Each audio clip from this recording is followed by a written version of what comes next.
sampai muka surat. Oh, jaiz. Perkara yang jaiz bagi Allah.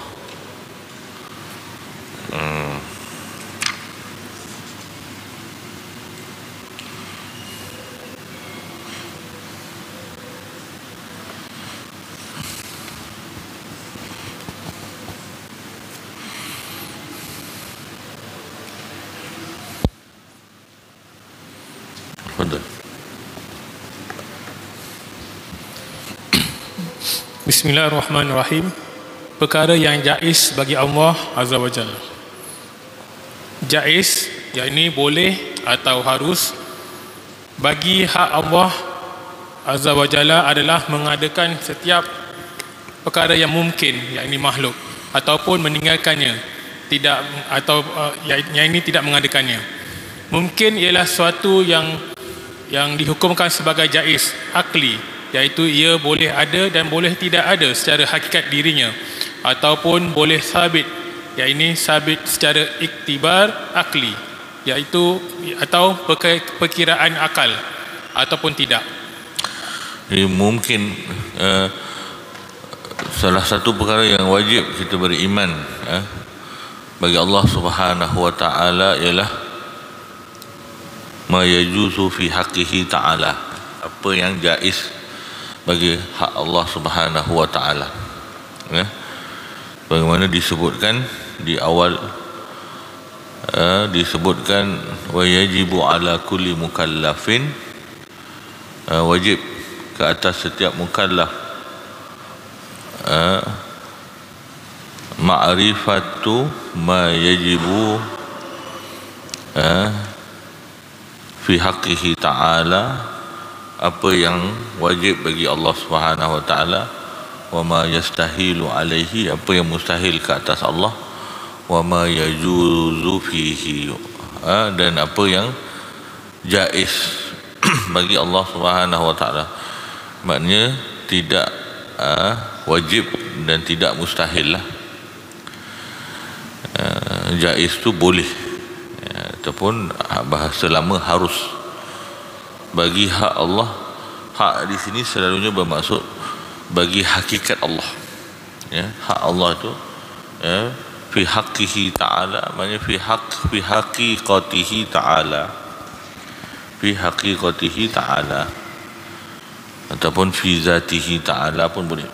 Lebih fi haqqihi ta'ala ay fi haqiqatihi ta'ala, pada hakikat Allah mengadakan yang mungkin.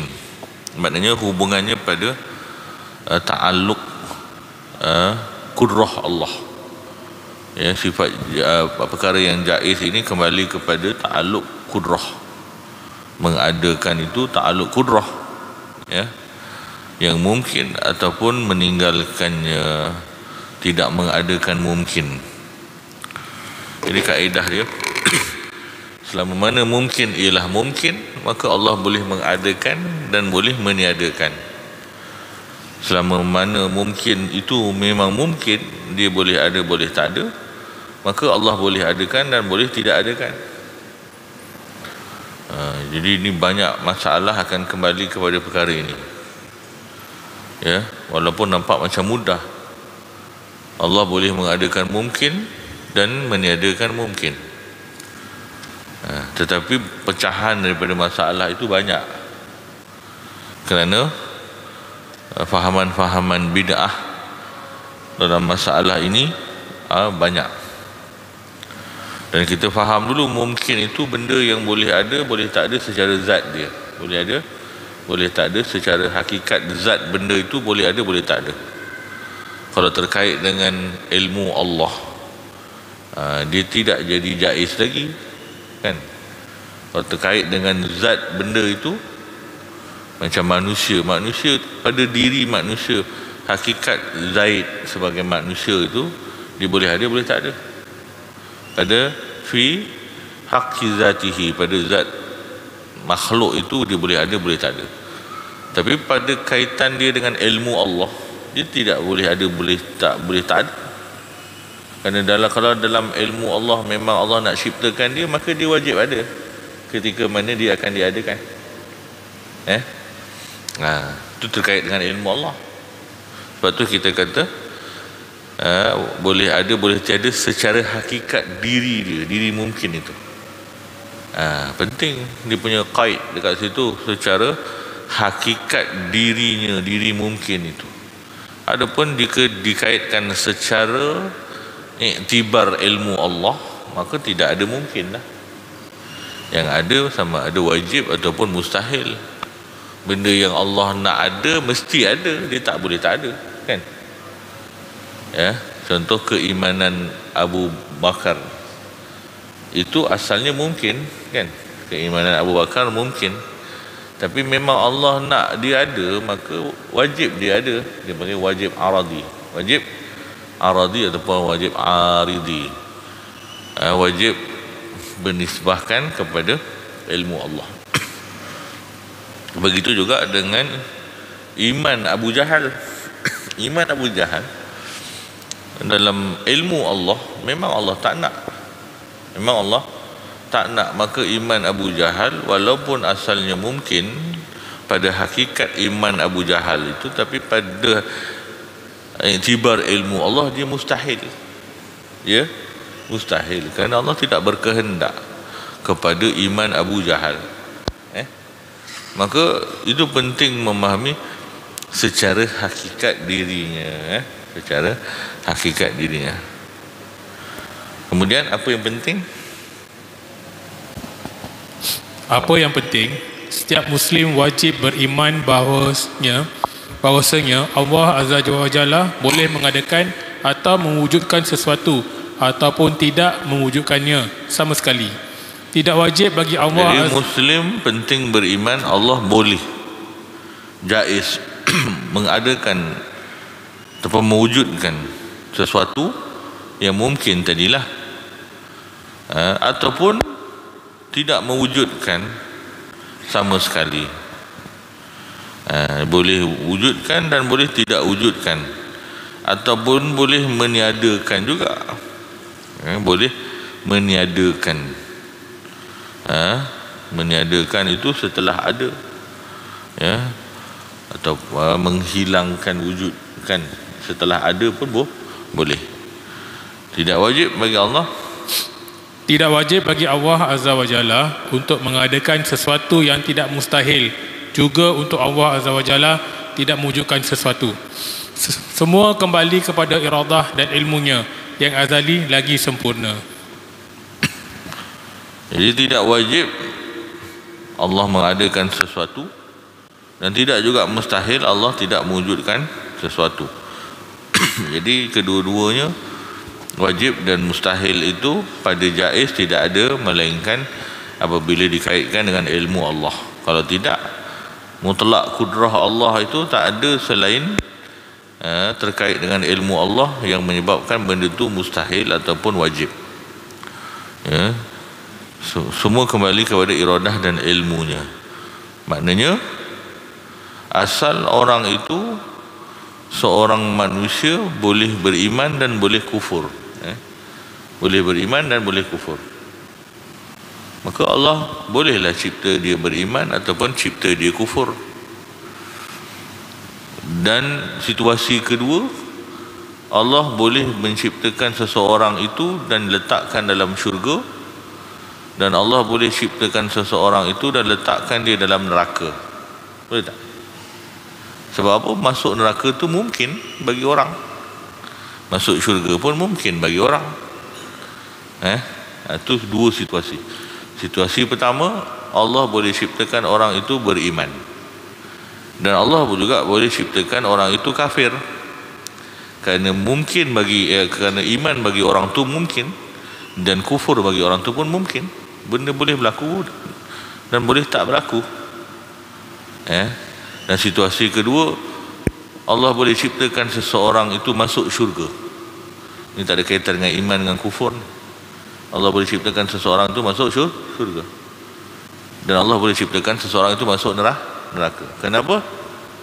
Kerana syurga dan neraka itu dua-dua mungkin bagi orang itu. Selama mana dia mungkin, Allah boleh buat kedua-duanya. Jadi ketika Allah SWT menciptakan seseorang itu beriman, itu mungkin boleh juga Allah SWT ciptakan orang beriman itu dan masuk neraka. Faham tak? Kerana situasi pertama tidak boleh membatalkan mungkin yang kedua. Situasi pertama, Allah ciptakan orang itu beriman.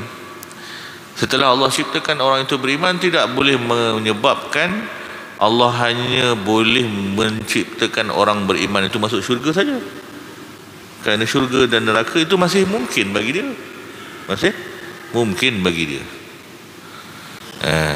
Nampak? Itu hubungan dia. Allah SWT, situasi pertama tadi faham, mungkin orang itu iman dan kufur, maka Allah boleh cipta orang itu beriman, mungkin. Allah boleh cipta orang itu kafir, mungkin, kan? Dan situasi kedua, Allah boleh cipta orang itu tanpa ada kaitan dengan iman dan kufur lah. Allah ciptakan orang itu kemudian masukkan di dalam syurga. Mungkin tak? Mungkin. Boleh tak Allah juga ciptakan seseorang yang lain dan letakkan dia di dalam neraka? Boleh. Dia tak boleh kata, sebab apa Allah letakkan dia dalam neraka? Sebab mungkin. Dekat sini Mu'tazilah masalah. Kerana dia mewajibkan penciptaan Allah mesti ada maslahat. Jadi menciptakan seseorang kemudian meletakkan dia dalam neraka, itu memudaratkan dan tak ada maslahat, dan itu zalim. Ini masalah konsep zalimnya Mu'tazilah. Kita kata Allah boleh menciptakan mungkin, maknanya seseorang itu mungkin masuk syurga dan mungkin masuk neraka, maka Allah boleh ciptakan sesiapa sahaja tanpa apa-apa sebab masuk syurga, sebagaimana berlaku pun kepada Nabi Adam AS, diciptakan dan masuk syurga tanpa apa-apa sebab. Begitu juga Allah boleh ciptakan sesiapa sahaja dan masuk neraka tanpa perlukan sebab, memadai kerana itu mungkin, dan Allah Maha berkuasa. Maka apabila Allah cipta situasi pertama, tidak mewajibkan situasi kedua. Maknanya kalau Allah ciptakan si A beriman, tidak mewajibkan si A itu masuk syurga. Maksudnya Allah dah ciptakan si A beriman, maka Allah mesti ciptakan si A itu masuk syurga. Tak. Itu maknanya tidak ada kewajipan bagi Allah. Mungkin belaka Allah bolehkan ciptakan si A beriman, dan si A itu Allah boleh letakkan juga dalam neraka walaupun ada iman. Kerana perbuatan Allah yang pertama tidak boleh menjadi halangan kepada perbuatan Allah yang kedua, kan? Allah dah cipta dia beriman, tiba-tiba terhalang untuk Allah cipta dia dalam neraka, tak boleh, kan? Faham? Begitu juga kalau Allah ciptakan si B kufur, kemudian Allah nak ciptakan si B itu dalam syurga, boleh? Boleh. Ataupun Allah ciptakan si B tidak beriman, kemudian si B itu ditakdirkan masuk syurga, boleh, dan berlaku pun. Berlaku. Orang yang tidak beriman tapi tidak kufur, maka Allah SWT memang meletakkan dia dalam syurga, kerana tidak sampai suruhan dakwah kepada dia. Dia sembah patung ke, dia sembah apa ke, Islam tak sampai kepada dia, masuk syurga juga. Masuk syurga. Allah Ta'ala sebut, wa ma kunna mu'azibin hatta nab'asa rasulah. Kami tidak akan menyeksa mana-mana kaum sehingga kami utuskan rasul. Jadi ada je orang yang tidak beriman masuk syurga. Kenapa? Kerana memang Allah nak ciptakan dia dalam syurga. Bukan semata-mata tak datang rasul, itu ialah hikmah syarak, itu syarak. Tapi hakikatnya Allah boleh buat apa saja. Allah boleh buat orang kufur, dan boleh saja Allah letakkan orang yang syirik dan kufur itu dalam neraka. Tetapi Allah dah janji dalam syurga. Orang kufur itu Allah nak letak dalam syurga. Cuma Allah dah janji tidak berlaku begitu. Allah dah janji. Ini cerita janji. Kalau Allah dah janji lainlah. Kalau Allah tak janji boleh. Kan? Kita cerita pasal martabat kuasa Allah, boleh. Kita bab jaiz ni tentang kuasa Allah. Boleh jaiz fi haqqihi ta'ala, pada hakikat Allah menciptakan apa sahaja termasuk orang itu beriman dan meletakkan dia dalam apa sahaja termasuk dalam neraka. Itu cerita fi haqqihi ta'ala. Adapun setelah Allah janji, maka itu kembali kepada janji dia. Itu perbahasan kedua. Perbahasan kedua ialah sekarang Allah janji orang tu beriman dan tidak buat maksiat dan sebagainya, itu akan diberi syurga. Maka Allah tidak akan menyalahi janjinya. Ya. Dalam bab janji ada dua janji. Namanya janji apa? Al-wa'du. Al-wa'du tu janji baik. Buat taat pahala syurga. Yang kedua wa'id. Wa'id tu buat derhaka, kufur, dosa dan janji seksa neraka. Itu wa'id. Jadi dalam bab dua janji ni pun ulama bahas menyalahi janji wa'dun, janji baik. Adapun menyalahi janji baik, iaitu Allah janji kepada orang taat itu syurga, tiba-tiba Allah tak masukkan dia syurga, itu mustahil. Mustahil Allah menyalahi janjinya yang baik. Mustahil akli lah, mustahil akli. Kerana janji baik tak ditunaikan, itu ialah satu perkara sia-sia. Buat apa janji baik tapi tak tunaikan? Betul? Dia kata, anak, kalau kau buat kerja sekolah siap hari ni, besok ayah bawa pergi mall. Anak siap kerja sekolah, tiba-tiba ayah tak bawa. Kan itu satu perkara yang tercela. Betul? Satu perkara yang sia-sia ataupun satu perkara yang kekurangan. Ya. Kemudian dalam masalah al-wa'id, al-wa'id itu apa dia? Ancaman, janji buruk. Orang buat dosa, orang buat kufur, dicampakkan dalam neraka. Kalau tak bertaubat lah. Orang kufur, orang buat dosa, akhirnya masuk neraka. Itu wa'id. Boleh tak Allah menyalahi janji itu? Sebahagian ulama kata boleh. Oh, boleh, kerana ada unsur rahmat. Ada unsur rahmat dekat situ. Boleh berlaku. Ya. Boleh berlaku Allah menyalahi janji buruk. Itu dia panggil tidak mustahil akal. Tak mustahil akal Allah menyalahi janji wa'id itu. Kerana apa? Kerana ada unsur pujian dekat situ. Kan? Ada unsur pujian. Kerana asalnya bukan Allah janji nak buat, tapi Allah nak memberi ancaman, takutkan orang. Tapi akhirnya dia tak buat juga, maka boleh saja Allah menyalahi janji itu secara akal. Secara akal. Macam kata, engkau kalau tak siap kerja sekolah, anak, besok tak payah ikut balik kampung. Betul budak tu tak siap pula kerja sekolah, tinggalkan pun boleh, bawa balik kampung boleh tak? Boleh. Menyalahi janji yang ancam tadi. Pasal asalnya bukan tak nak bawa balik, asalnya apa? Nak suruh siap kerja sekolah, tapi dah tak siap juga.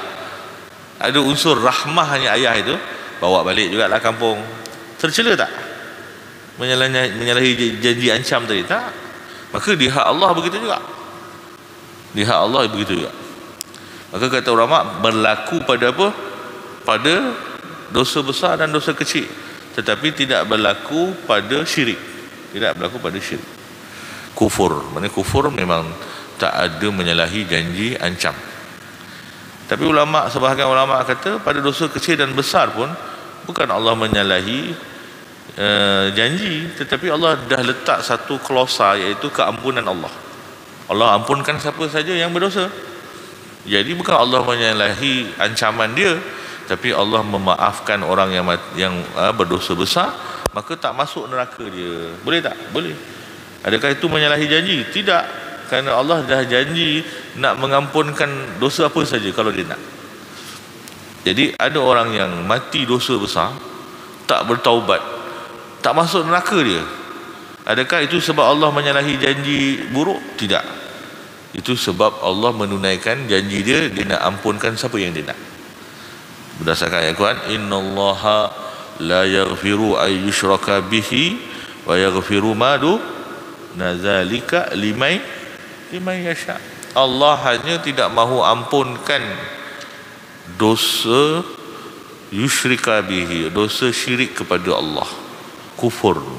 Kemudian wa yaghfiru ma duna zalika, yang di bawah dosa kufur dan syirik Allah boleh ampunkan liman yasha. Jadi dia ada klausa kat situ, bukan Allah menyalahi janji ancaman, tetapi Allah mengampunkan.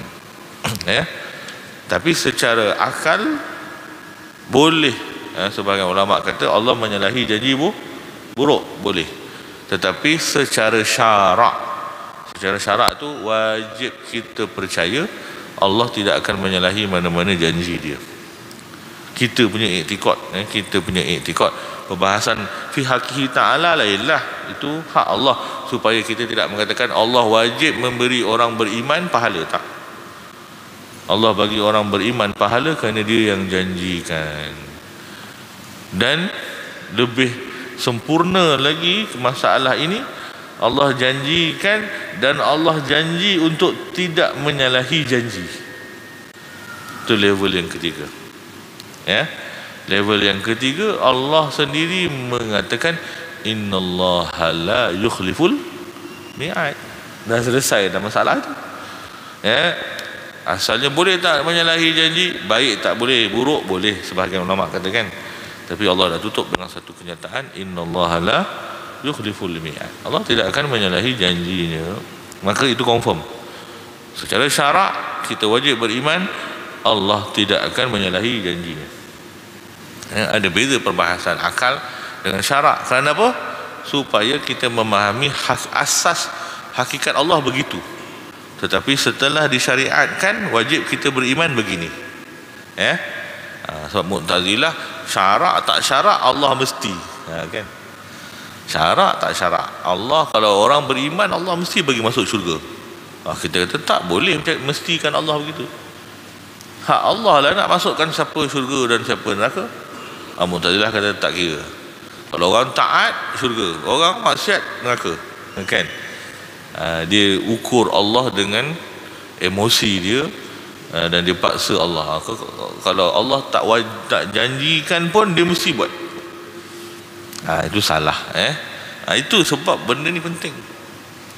Nampak macam yajuz fi haqqi ta'ala ni macam simple je kan? Tak. Masalah di sini Mu'tazilah, masalah di sini Qadariyah, macam-macam masalah. Ya. Di situ. Jadi antara perkara yang jaiz pada Allah SWT, baca. Antara perkara-perkara jaiz bagi Allah Azza wa Jalla. Antara perkara-perkara yang jaiz ini boleh atau harus bagi Allah Azza wa Jalla adalah, pertama, perutusan Rasul. Jadi masalah jaiz fi haqqi ta'ala ni penting. Ramai orang sifat 20, mana ilmu fardu ain ni 20 sifat pun tak sempat habis. Kan? Betul, jaiz tak sampai-sampai. Jaiz ni dia tak faham-faham.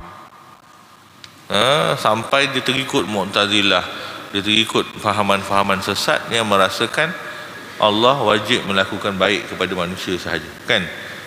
Tak boleh melakukan mudarat dan sebagainya. Ya.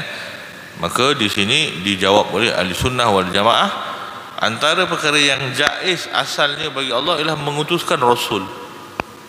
Ia tidak wajib bagi Allah dan tidak mustahil bagi Allah, tapi jaiz. Para Rasul diutuskan sebagai rahmat Allah, bukan kerana Allah mesti utuskan. Tidak. Mu'tazilah kata Allah mesti utuskan Rasul kepada umat Islam, kepada umat manusia. Kenapa Rasul wajib Allah utuskan? Kerana mereka kata mengutuskan Rasul itu memberi maslahat kepada manusia. Allah wajib memberi maslahat kepada manusia, maka wajib Allah utuskan Rasul. Jadi Mu'tazilah mengatakan wajib Allah utuskan Rasul.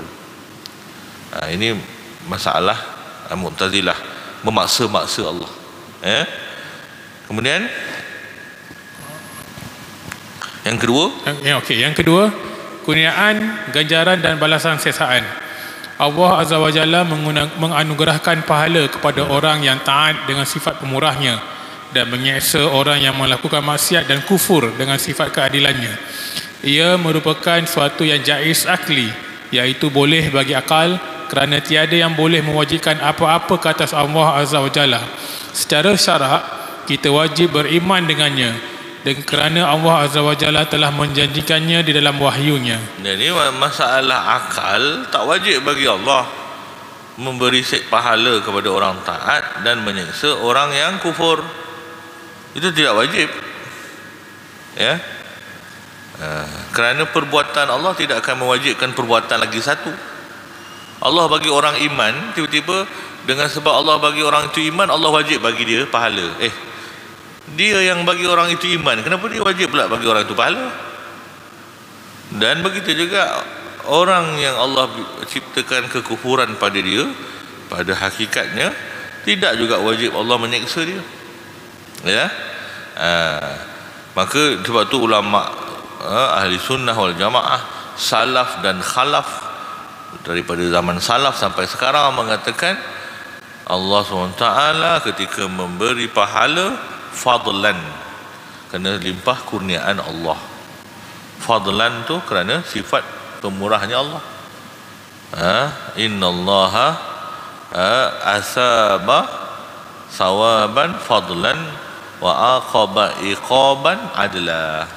Dan Allah SWT memberi hukuman seksa kerana keadilan dia. Apa makna adil? Allah buat apa yang dia nak dalam pemilikan dia. Itu adil. Apa makna adil? At-tasarruf fi mulkihi ma yasha.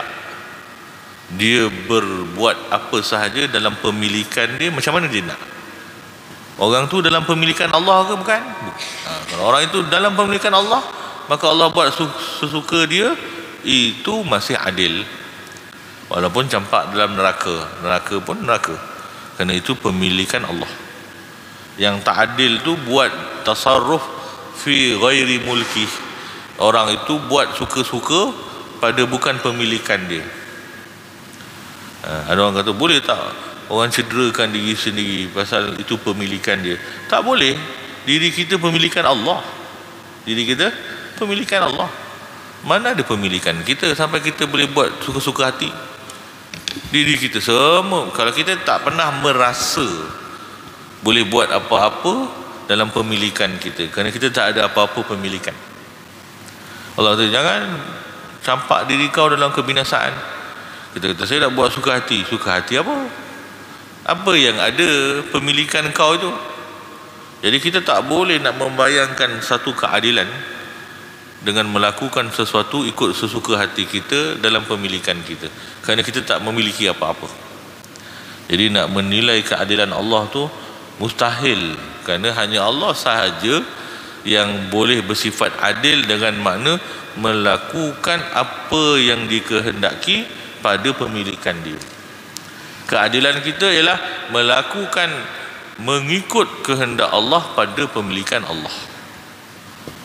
Adil di martabat kita ni tak ada buat ikut suka kita pada pemilikan kita, tak ada. Keadilan dengan makna melakukan apa sahaja yang mengikut kehendaknya pada pemilikannya, ini hanya keadilan Allah. Adapun keadilan makhluk itu dia buat apa yang Allah suruh pada pemilikan Allah. Diri dia, pemilikan dia, itu semua ialah pemilikan Allah. Tak ada orang yang boleh merasa boleh buat sesuka hati, kerana tak ada orang memiliki apa-apa. Semuanya amanah Allah. Semuanya amanah Allah. Jadi orang yang tak pernah rasa pemilikan, jangan membataskan Allah dengan emosi sendiri. Tak adil lah Allah ciptakan orang ni kafir, masukkan dalam neraka, nanti dengan dia Allah masukkan dalam neraka. Kan? Banyak song ya Allah Ta'ala, syukur Allah dah jadikan kita beriman. Mudah-mudahan Allah husnul khotimah. Dah dengan Allah beradab je, humble, fa'alun lima yurid. Dia buat apa dia nak, itu dia cakap fa'alun lima yurid. Allah sebut dalam Quran dua benda, dua ayat yang menyebabkan kita dengan Allah ni khalas ba'ah, cukup lah, tak payah nak berkeras sangat nak memahami Allah dengan emosi. Pertama, fa'alun lima yurid, dia buat apa yang dia nak. Kemudian la yus'alu amma yaf'al wa hum yus'alun, tak ditanya kepada Allah apa dia buat. Wa hum yus'alun, mereka akan ditanyakan. Kau nak tanya sangat Allah, biar Allah yang tanya kau. Dekat akhirat nanti kita harap Allah tak tanya kita je. Bukan kita tak sabar-sabar ni nak tanya Allah. Tak ada. Tak ada orang yang mampu berhadapan dengan Allah untuk tanya. Walaupun orang kafir. Orang kafir tahu. Orang kafir sejak dia meninggal dunia, dia sudah dibuka ma'rifah. Allah dah, maknanya orang kafir sekarang dalam alam baqa', fabasarukal yawma hadid, kan, pandangan dia setajam besi. Maknanya mereka itu sudah memahami hakikat semua. Allah yang tentukan mereka kafir. Tapi akhirnya mereka bila hari kiamat, bukan mereka tak sabar-sabar nak cari Allah, nak bahas, tak. Kerana dia tahu kebesaran Allah. Apa mereka harap? Farji'na na'mal solihan, kembalikan kami hidup nak beramal soleh. Ataupun tengok binatang semua kena keadilan, akhirnya semua jadi tanah. Ya laitani kuntu turaba, alangkah indahnya aku ini jadi tanah macam binatang-binatang itu. Orang kafir paling tinggi pun tak nak berhadapan dengan Allah, nak jadi tanah, nak jadi debu tanah. Jadi kebesaran Allah ni kena faham sejak di dunia. Di perbahasan jaiz fi haqqi ta'ala ini ialah satu perbahasan yang membawa kita beradab dengan masalah apa saja yang Allah lakukan. Tidak boleh kita nilai dengan rasional dan emosi. Kemudian melihat Allah juga. Fadal. Okay.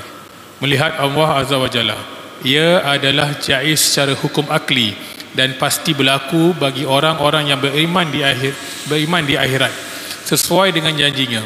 Adapun di dunia, maka ia tidak berlaku sebagaimana didasarkan panduan syarak. Jadi melihat Allah bukan benda mustahil, benda jaiz, boleh berlaku. Mu'tazilah bab ni kata mustahil, melihat Allah ni mustahil. Mu'tazilah kata mustahil. Bagi kita melihat Allah itu jaiz dan wajib kita beriman. Orang beriman melihat Allah di akhirat. Benda itu jaiz berlaku, tetapi pasti berlaku. Jaiz berlaku pada asal hak Allah itu boleh berlaku, tetapi pasti berlaku kerana sudah disampaikan oleh Allah. Dan adapun di dunia mustahil berlaku kerana sudah disebut dalam syarak, tidak akan dilihat Allah itu di dunia. Ada yang mengecualikan Rasulullah sallallahu alaihi wasallam. Ada yang mengatakan hatta Rasulullah sallallahu alaihi wasallam juga tidak, walaupun pada malam Lailatul Mi'raj. Ada yang mengatakan itu kali satunya manusia yang melihat Allah. Ada yang mengatakan tidak, Allah dia melihat hanya hijab daripada cahaya yang dilihat. Itu azan dulu. Fadal.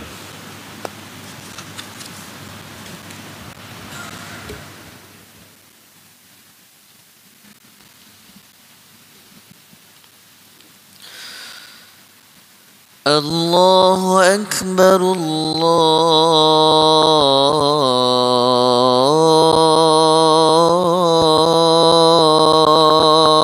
Akbar.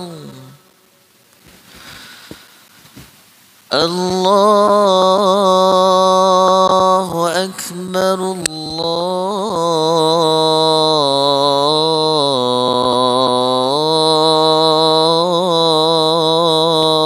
الله أكبر أشهد أن لا إله إلا الله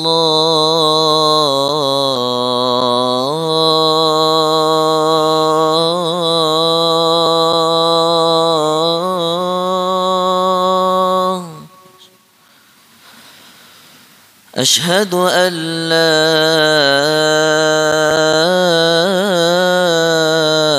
إله إلا الله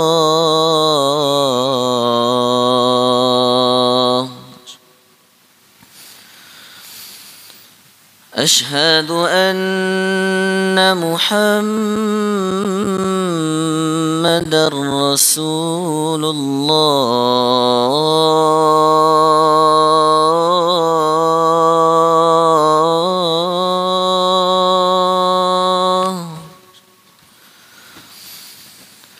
أشهد أن محمدا رسول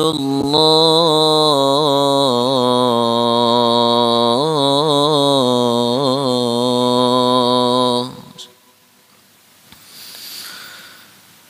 حي على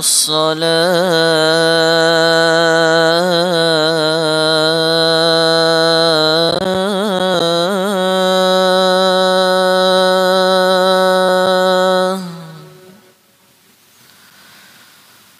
حي على الصلاة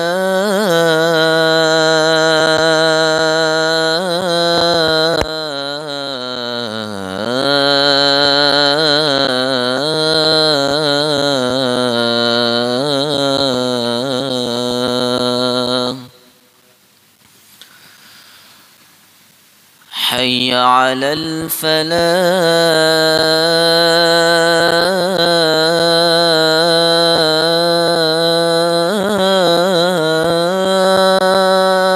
الفلاح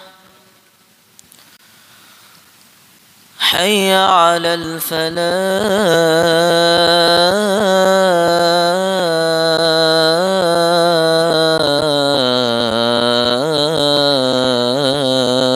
الفلاح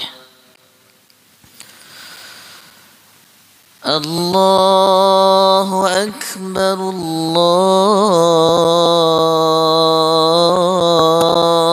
الله أكبر لا إله إلا الله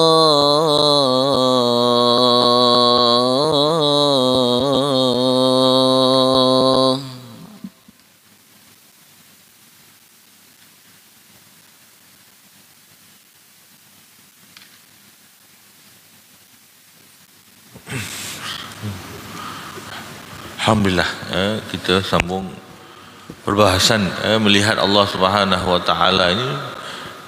Asalnya ialah jaiz fi haqqihi taala, boleh sahaja berlaku pada hak Allah Subhanahu wa taala, tetapi ianya pasti berlaku kepada orang-orang beriman sebagaimana dijanjikan oleh Allah Subhanahu wa taala.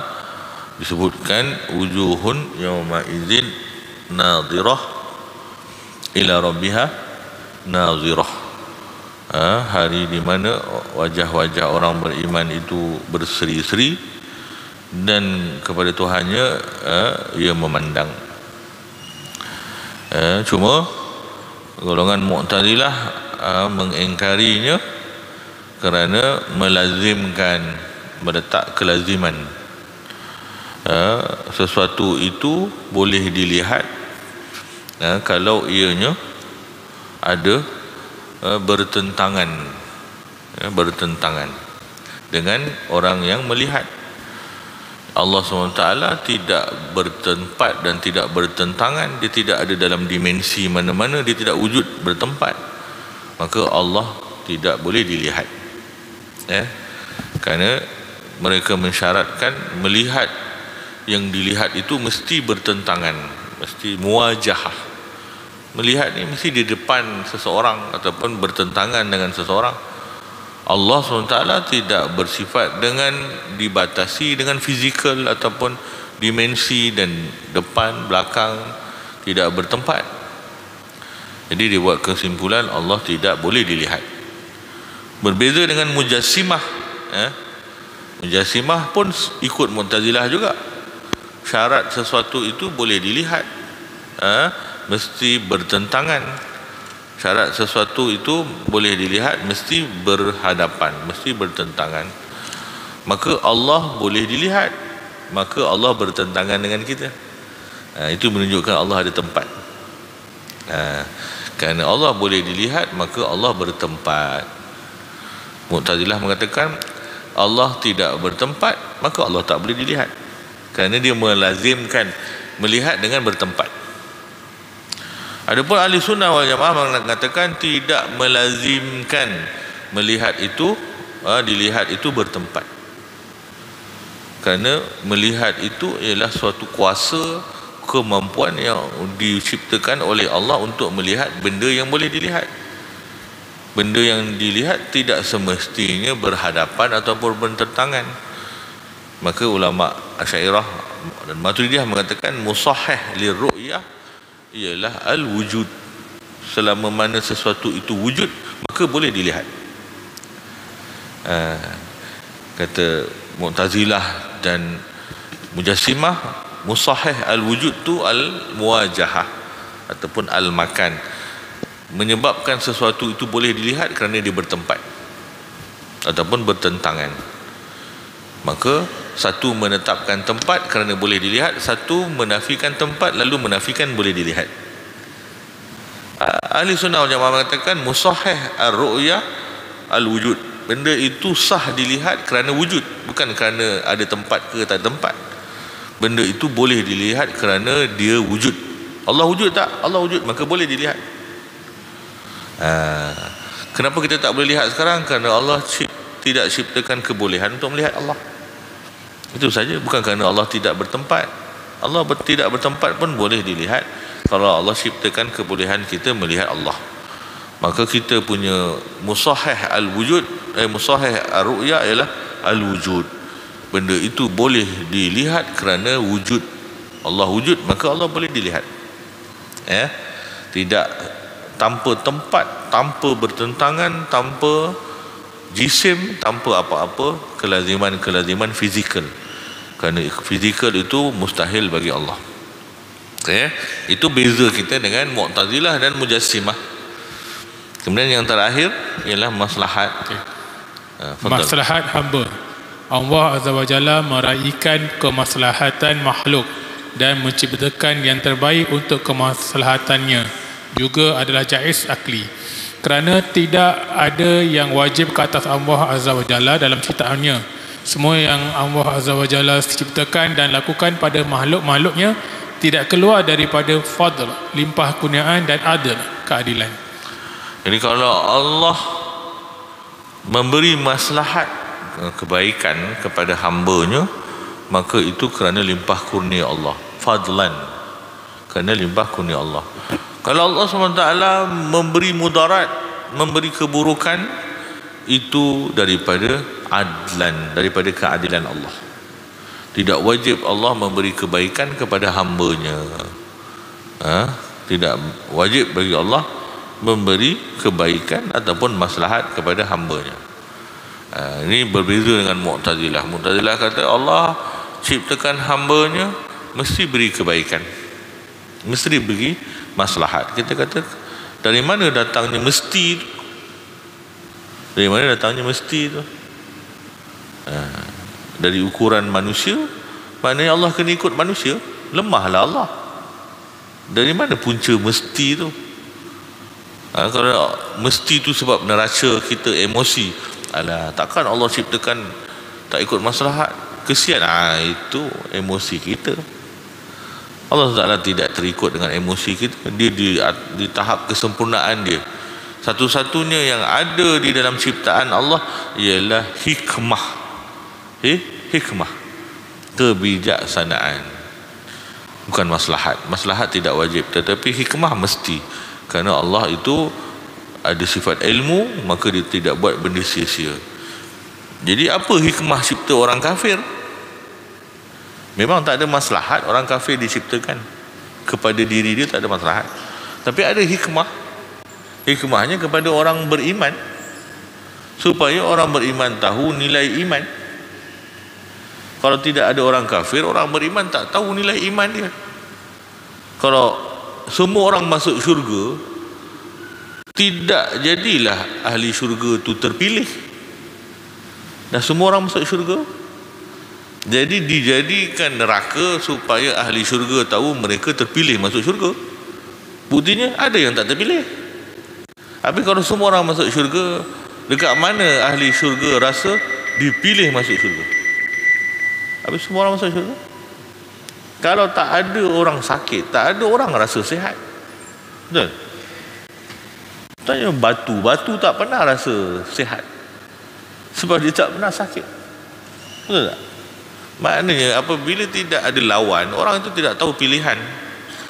Maka kerana Allah ingin memuliakan orang mulia, maka Allah ciptakan orang hina supaya tahu nilai mulia. Allah ketika ingin ciptakan nilai cinta Allah pada sesuatu, seseorang yang Allah cinta, maka Allah cipta orang yang Allah benci, supaya orang yang dicintai Allah tahu dia dicintai. Maka orang beriman kena tahu nilai ciptaan orang kafir, kena nilai sayang Allah kepada orang beriman, dan bersyukur, alhamdulillah kita dijadikan orang beriman. Kemudian tengok orang kafir, engkau dakwahlah orang kafir pula. Kalau sayangkan dia, itu tugas kita pula. Ini komplain, kenapa Allah ciptakan orang kafir, engkau dakwah pun tidak. Pernah ajak orang kepada Islam? Tak. Tapi komplain, kenapa Allah ciptakan? Tak. Itulah medan kau dapat pahala. Pergilah dulu. Belum tentu dia mati kafir, mungkin kita dakwah dia masuk Islam. Orang sibuk mikir kenapa Allah buat begitu, dia tak fikir kenapa dia tak buat apa yang dia kena buat. Jadi tanda kita bersyukur kita ni diberi iman ialah kita mengajak orang yang belum diberi iman kepada iman. Nabi SAW tak dapat iman, tak tanya kenapa orang kafir tu tak dapat iman. Nabi lah dakwah. Nampak? Jadi soal hikmah jelas. Nilai orang kafir itu ialah agar Allah menzahirkan mulianya nilai iman. Betul. Ulama sebut inda diddiha tatamayyazul asya'u. Ketika berhadapan dengan lawan, sesuatu itu akan terselah, dikenali. Maknanya ketika berhadapan dengan opposition, sesuatu itu akan dikenali. Orang tahu sihat sebab adanya sakit. Orang tahu kaya sebab adanya miskin. Jadi orang tahu nilai iman sebab adanya orang kafir. Itu hikmah. Itu hikmah. Jadi Ahli Sunnah mengatakan dalam ciptaan Allah pasti ada hikmah. Ya. Tetapi tidak wajib adanya maslahat. Tak wajib adanya maslahat. Habis itu perkara yang wajib kita faham tentang Allah Subhanahu Wa Taala. Benda ni walaupun mengaji dalam masjid, tapi fardu ain dia sepatutnya kita tahu sebelum datang semayang lagi kan. Dah selesai dah ni sepatutnya. Fardu ain ini. Habis kita dah berapa minggu? Berapa bulan ni? Berapa siri dah kita? Dari depan. Habis fardu ain ni, siapa yang belajar setiap tu habislah. Kalau tak habis tu kena mengaji baliklah, supaya kita tidak buruk sangka dan salah sangka dengan Allah Subhanahu Wa Taala. Nanti kita masuk pada 2 tahun. Alhamdulillah khatam juga bab ketuhanan ini. Nanti dia masuk bab kenabian. Kita pun, saya pun ialah rasa macam ada yang terlepas, tapi semua kita dah ada syarah. Semua kita syarah. Alhamdulillah. Nanti kita sambung penutup bab ini sebelum Asmaul Husna, ialah perbezaan antara sifat ketuhanan dan sifat kemakhlukan. Kena bezakan. Ini ialah asal ma'rifatullah. Boleh beza Allah dengan makhluk. Boleh beza Allah dengan makhluk. Jangan berkomunikasi dengan Allah macam makhluk. Ya, itu paling penting. Ya. Dan jangan berkomunikasi kepada diri kita dengan sifat-sifat ketuhanan. Ya. Kita makhluk, kekal sebagai makhluk. Allah Tuhan, kekal sebagai Tuhan dalam persepsi keimanan kita. Habis, wallahu alam. Naktafi bihadzal qadar. Aqulu qawli hadza wa astaghfirullahal azim li wa lakum. Assalamualaikum warahmatullahi wabarakatuh.